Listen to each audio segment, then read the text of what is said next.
84 বর্ষ হচ্ছে। ও সময় যে কালভার্ট ব্রিজ রাস্তাগুলো যে কাজ করে দিয়েছি আমার টাকা দিয়ে, এই টাকাগুলো আমি একটাও পাইনি। আমি তার বেতন চাই। পাগল নাকি রে? কাজ করলো, আমি বুঝে যাচ্ছি কাজগুলো।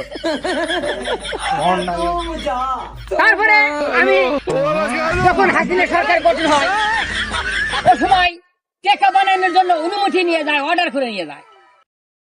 এই টাকা দিয়ে এই বাংলাদেশের কাজগুলো করেছে। তাহলে আমাদের কাজ না, আমাদের টাকা না, আমি তার বেতন পাইনি। তাড়াতাড়ি আমি 160 কোটি টাকা আমি তাড়াতাড়ি আমি বেতন চাই। আর যারা টাকা বানায় আমি তার ঘর থেকেও টাকা চাই। আমাকে টাকা দিতে হবে। কাজ বাকি আছে। পদ্মা সেতু কেটা বানাইছে? পদ্মা সেতু আমার টাকা দিয়ে করছে। তো যাই হোক, আমি আবার করতে চাই কি কাজ, এই যে সোলার চাই ফটকারি পাড়া, ওখান থেকে নেবল তুলে আসতে হবে।